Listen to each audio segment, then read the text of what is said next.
A few minutes ago, the Ministry of Defense of the Russian Federation officially announced that the strategically important settlement of Velikaya Novoselka had been completely liberated by units of the group of troops under the designation Vostok.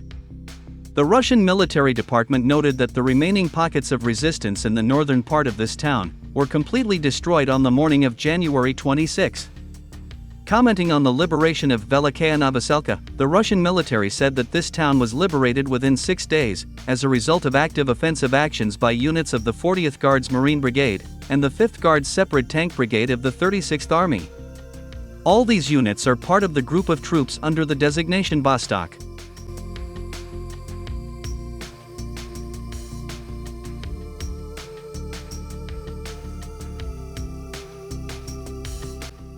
According to military experts, Russian troops acted very professionally during the Velikaya Novoselka liberation.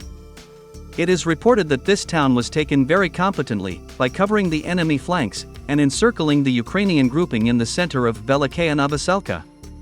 As a result, the Russian army managed to liberate this town in a record short time, without incurring heavy losses in manpower and equipment.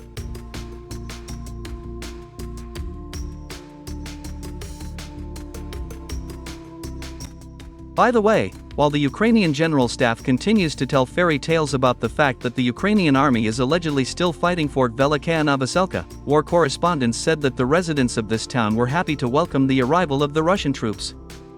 Moreover, it is reported that during the liberation of Velikaya Novoselka, many residents of this town actively helped the Russian troops by transmitting the exact location of the Ukrainian positions to the Russian military.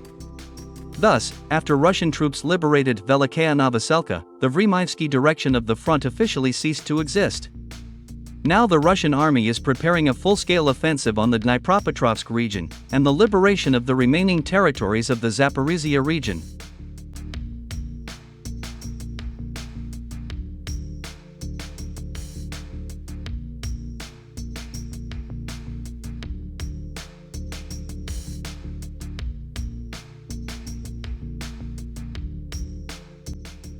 My dear truth seekers, it is worth noting that on January 26, the Ministry of Defense of the Russian Federation announced the liberation of not only Velikaya Novoselka.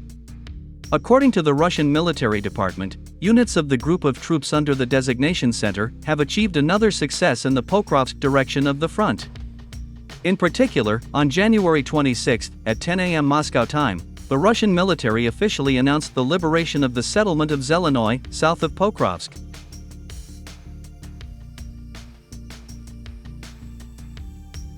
Ukrainian and Russian war correspondents also confirmed the transfer of this settlement under the control of Russian troops.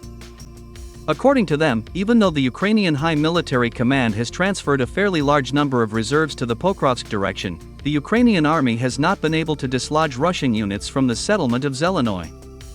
In general, the situation of the Ukrainian army continues to deteriorate rapidly in the Pokrovsk direction of the front. At the moment, Russian troops continue to cover the city from 3 directions at once: from the south, southeast, and southwest.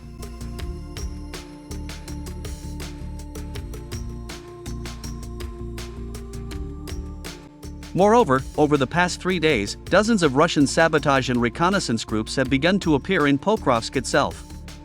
In addition, Russian combat aviation intensified the bombing of Ukrainian positions in the eastern, central, and western parts of Pokrovsk. All this indicates that the Russian High Military Command is preparing for a full-scale assault on this city. It is reported that the battle for Pokrovsk may begin in the coming days.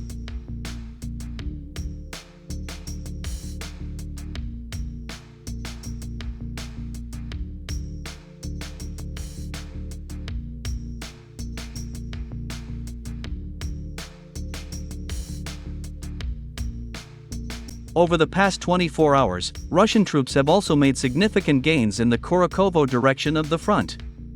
In particular, on the morning of January 26, war correspondents reported that Russian troops had managed to enter the settlement of Andriivka and gain a foothold in the northwestern part of this village. The loss of Andriivka will be a real disaster for Ukrainian troops west of Kurakhovo, as this will allow the Russian army not only to attack Constantinople from the north, but also to create a so-called bag, from which it will be very difficult to get out. Thus, Russian troops continue to tighten the rope around the Ukrainian army's neck, in the Kurakhovo direction.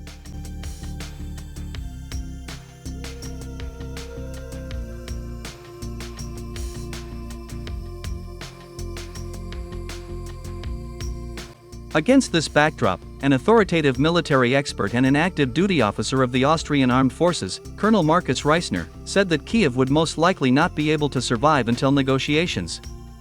According to him, everything that happens on the battlefield indicates that the Ukrainian army will be completely defeated before peace negotiations begin. The Austrian colonel expressed confidence that the defense of the Ukrainian army is in death agony and could collapse at any moment. When this happens, Russian troops will escape into the operational space and will be able to move throughout Ukraine absolutely calmly.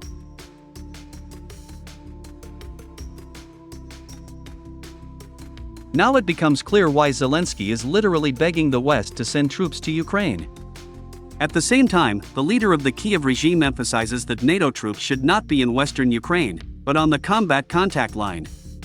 The fact is that this political clown understands perfectly well that he and his gang will have to flee Ukraine as soon as the Russian army enters the operational space.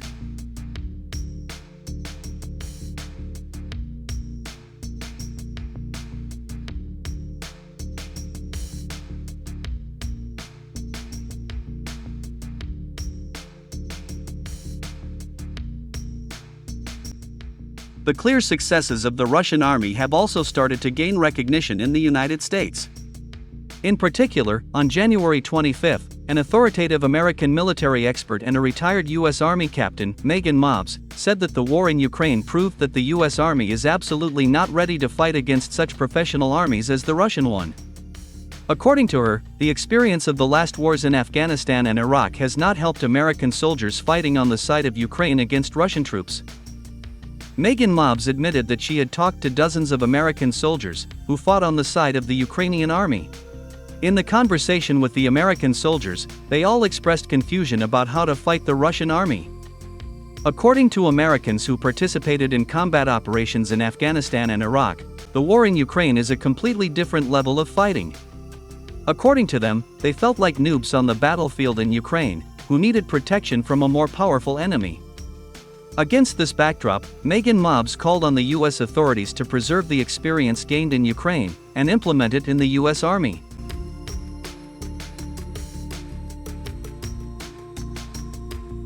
Other American experts also supported Megan Mobbs' statement. According to them, American soldiers should learn how to fight against professional, modern armies and forget the experience gained in fighting against ordinary farmers from Afghanistan and Iraq. Moreover, they also recognized that the war in Ukraine has turned the Russian army into the most experienced and powerful military force in the world. According to them, the Russian army is the world's only military force that is capable not only of effectively defending itself, but also of capturing large cities and towns.